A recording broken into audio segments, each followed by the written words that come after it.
Ciao, welcome back to my channel. Thank you so much for clicking on this video. In today's recipe video, I'm featuring 3 Mediterranean diet recipes that are all vegetarian, pretty high in protein, and absolutely amazing for meal prep. All 3 of these recipes are really great any time of the year, but specifically right now it is cold January when I'm filming this. It's super important in the winter time, especially if you live in a colder environment, to be eating really warm foods. They really help the body in so many ways. Super important to adapt to the seasons and change what you're eating season by season. All 3 of these recipes today are naturally gluten-free, and I always mention variations that you can make with these recipes to fit your wants and your needs and your preferences when it comes to specifically how you want to eat. Because these are fantastic for meal prep, there are so many variations with every single recipe in this video of different ways that you could use it so that it feels like you're eating different meals, but they're super easy and super versatile and just super delicious. Let's hop into recipe number 1.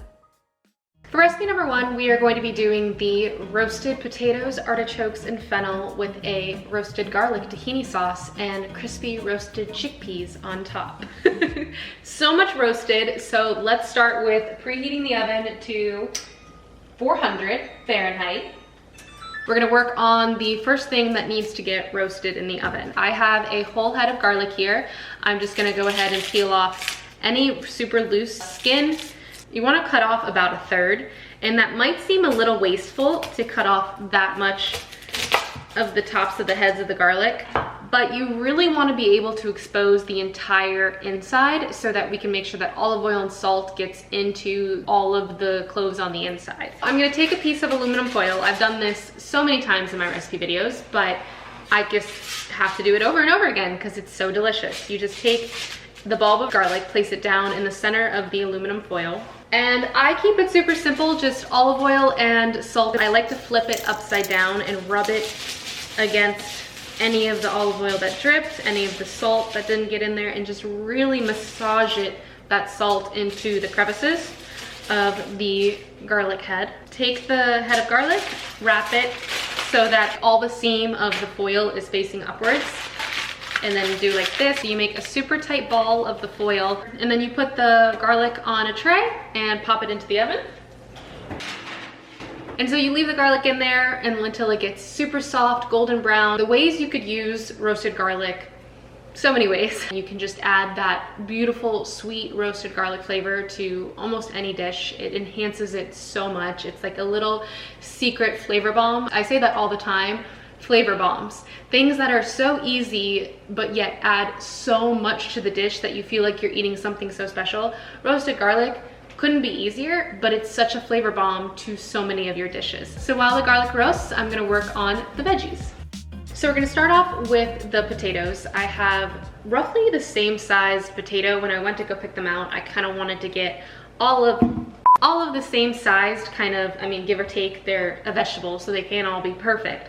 But I wanted them to be about the same size, so that way, when I went to roast them, they're all roasting at the same time. So I'm doing beautiful potato wedges. So I have yellow potatoes here, or I think gold potatoes, but honestly, any potatoes really work. I'm just doing halves, and then fourths. I'll probably do thirds of this one, just because it's so big. Perfect. 9 by 13 pan. It should be big enough to hold all of the veggies. Potatoes are probably one of the most used vegetable in the Mediterranean. Potatoes are so incredibly healthy for us, and they are a great carb, they're a great vegetable, and just everything in moderation. That's what the Mediterranean diet is all about. As long as it's whole foods, high quality, and moderation. That's the key. I talk a lot about that in my Mediterranean diet guide. The key concepts, the core principles of the Mediterranean diet. The next vegetable in the roasting baked tray of goodness that we have here is fennel. Fennel is a vegetable I grew up hating because I hate licorice. Not a fan of it. But something about fennel is grown on me. I love the crispiness and the really robust flavor, but that anise, I struggle with it. However, I beg you to try any vegetable that you don't like roasted. Roasted vegetables, they get sweet, caramelized. So I'm just doing big slices, and it tastes so good with the potatoes. They complement each other so well. And the last vegetable going in with the potatoes and the fennel is artichoke hearts.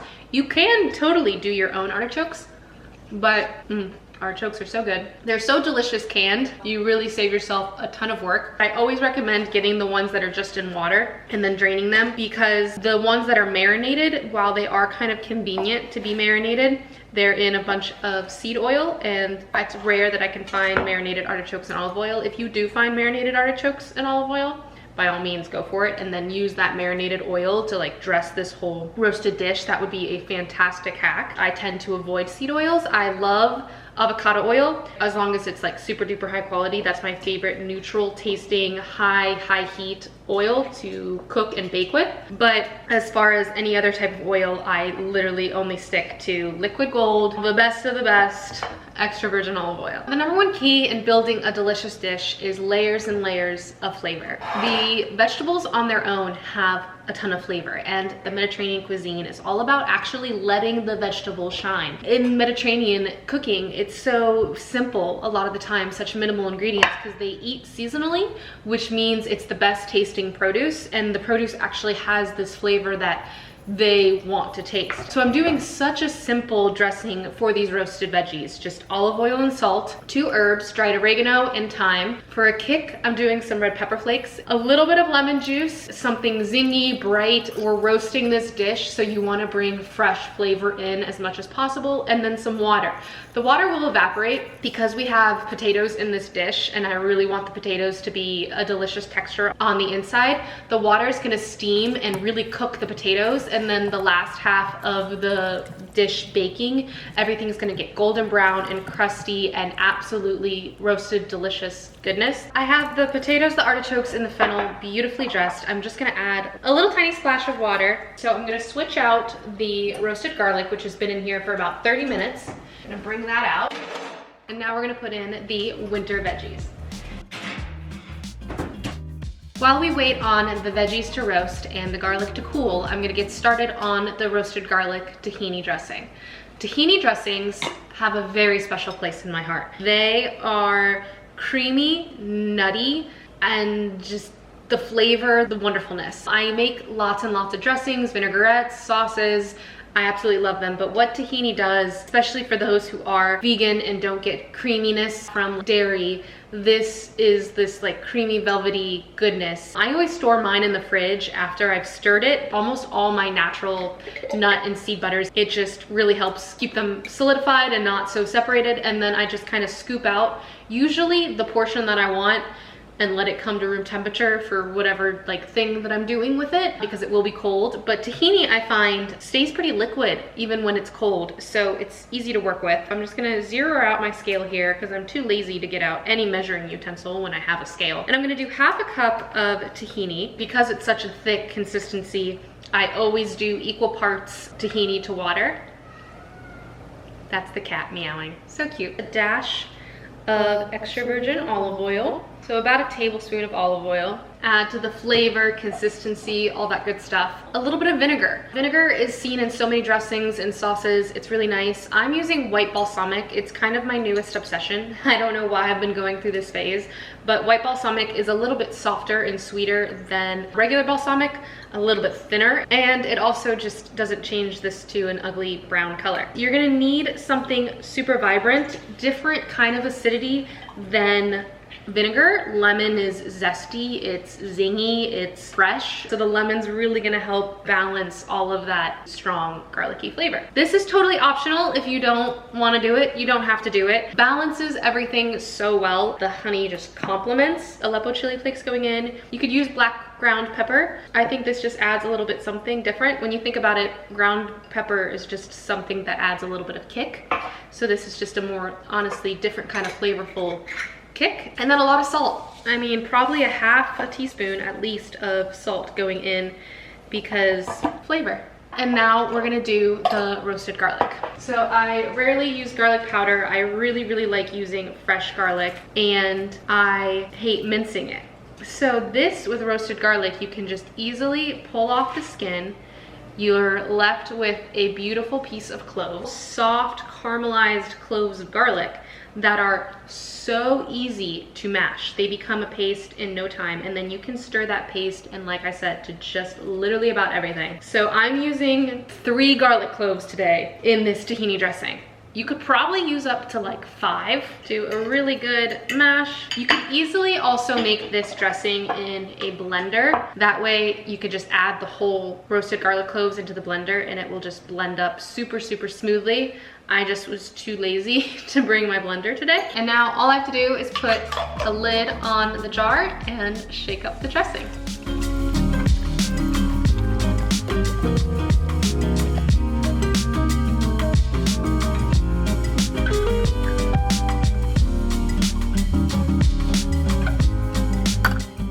I have the absolutely thick, creamy, stunning tahini dressing ready to go. The perfect drizzable consistency. Lastly, tried and true, I've been making these for years. Since college, I've been making these. That makes me sound so old. Crispy chickpeas. I prepped these yesterday. I've made them before on my channel. I did a snack recipe video and it had like a savory Mediterranean trail mix that was honestly delicious. Super, super easy.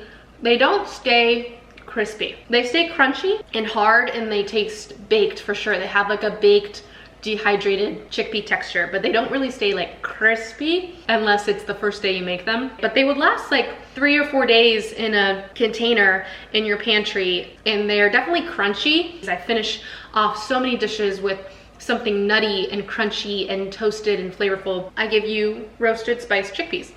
So delicious, so flavorful, so, oh my gosh, they're so good. And you're gonna say, Caroline, those look burnt. You know what? I did forget about them. I didn't forget, I started doing like 3 things at once when I was prepping for today's video yesterday. So yeah, they were in the oven a little too long, but I like the flavor of them. They're not burnt, they're just extra brown. I'm gonna stop snacking on them because then there's not gonna be any left.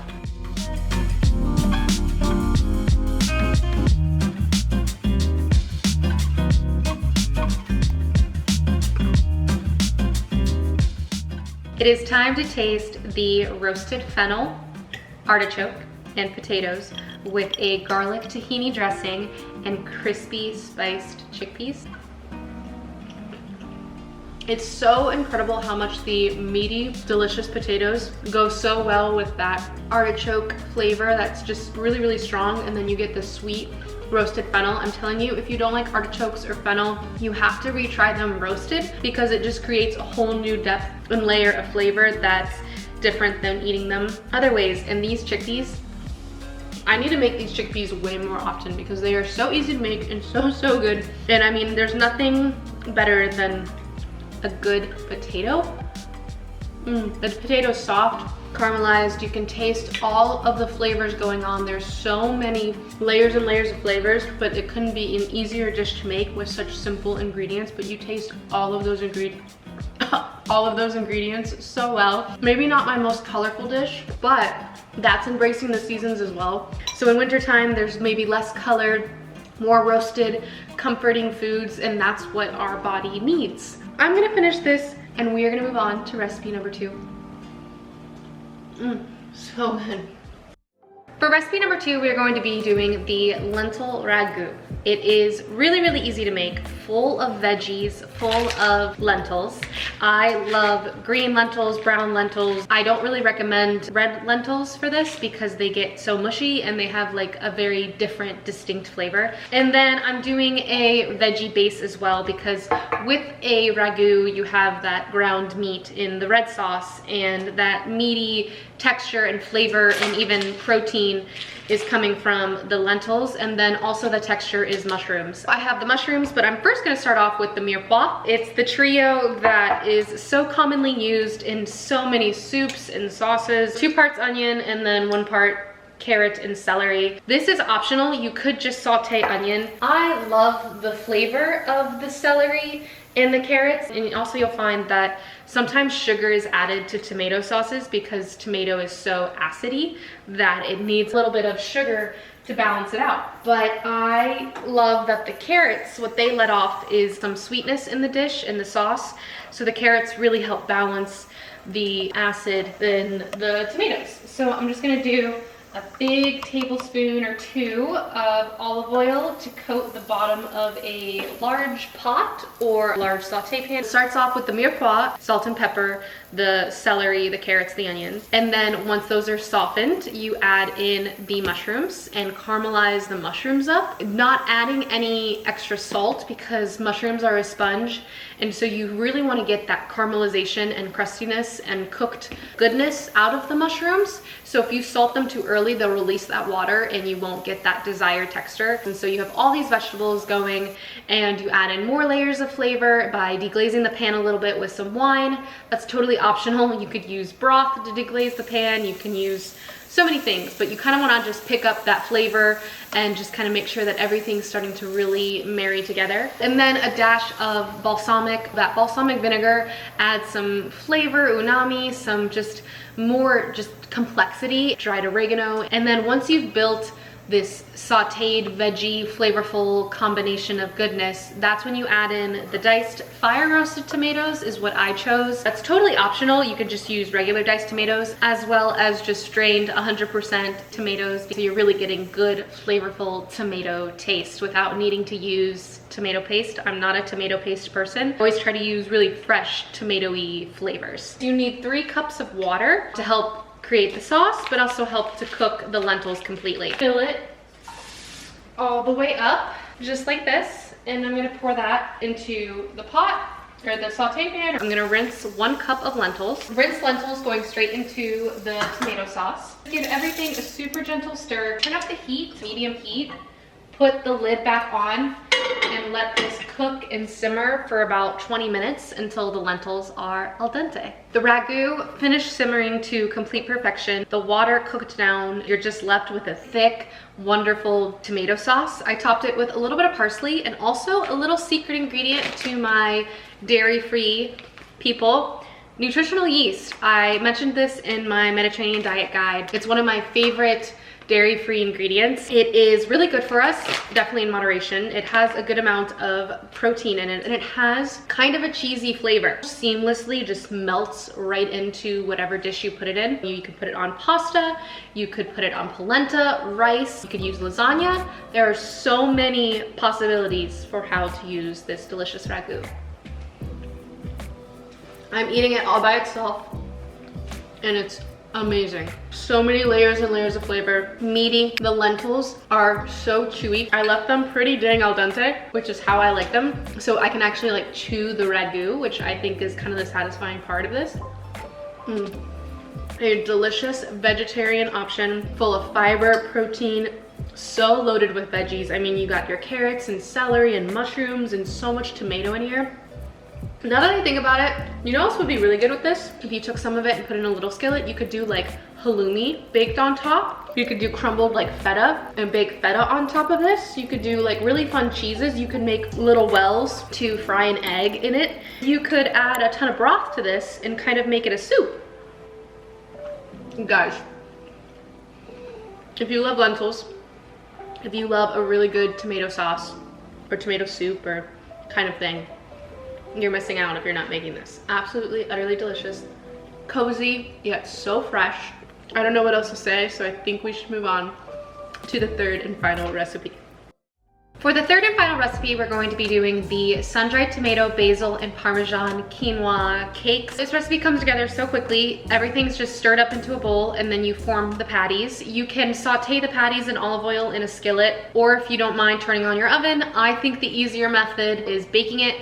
I have a baking tray lined with aluminum foil because I feel like aluminum foil helps get that really golden brown crusty exterior. I'm gonna start with beating the eggs. I have 3 eggs in this recipe. This is what helps them stick together. So 3 eggs, plus it just adds loads of protein.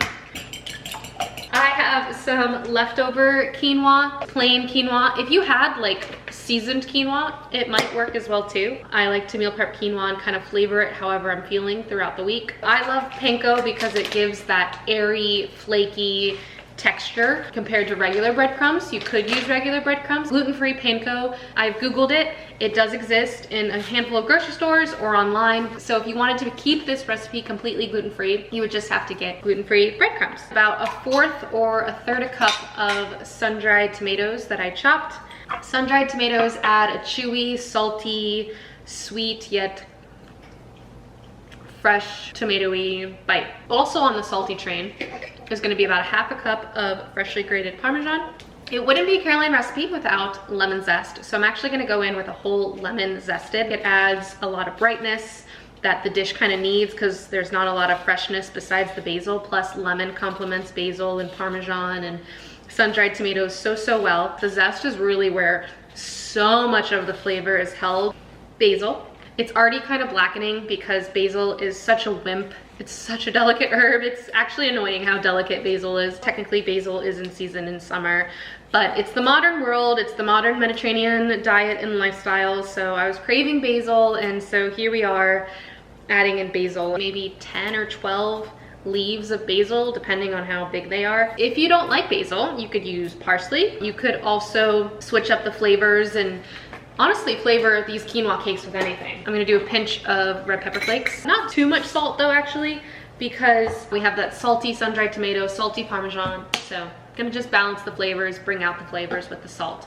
About 2 tablespoons of extra virgin olive oil. I'm gonna do 2 cloves of roasted garlic. If you end up not making the first recipe, if you don't wanna use roasted garlic, just use 2 minced garlic cloves. All you have to do is just make sure you mash like the roasted garlic up against the bowl when you go to stir this all together. That way the garlic gets seamlessly incorporated into the quinoa patty mixture. So I'm just giving everything a really good stir. I'm gonna use my hands. That's the best way to stir things like this, honestly. I'm just gonna drizzle it with a lot of olive oil. I use my fingers to spread out the olive oil all over the sheet tray. So you kind of just take it like you would like take hamburger meat and just literally kind of keep compressing. I mean, it's not going to be perfect. They don't stick together perfectly, but soon they just start getting into like a disc. You kind of have to be gentle with it. Use a little bit of pressure, but not like too much. I have the quinoa patties all made up. I'm going to go ahead and add them to the oven.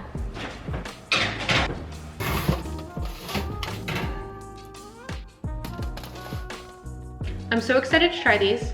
Let's hear how crispy they are.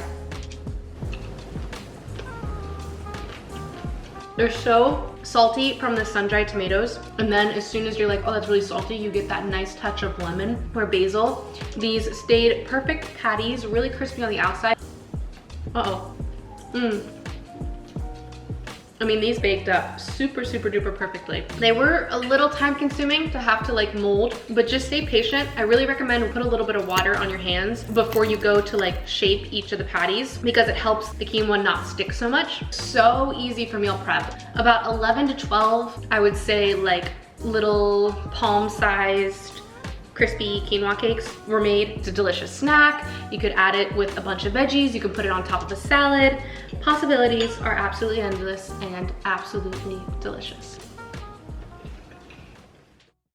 And that concludes this recipe video. Thank you so much for watching. Please leave a comment below which recipe from all the recipes shared in this video you're looking forward to most trying. If you aren't already, please subscribe and also give this video a thumbs up if you enjoyed, if you got some kind of value out of it. Also, please leave a comment if you have any questions on the Mediterranean diet or the Mediterranean lifestyle, any questions about recipes or ingredients. I love getting to talk to you guys in the comments. It makes my day to get to talk to my zestful community. Thank you so much again, and until next time, I hope you create a very zestful day. Ciao.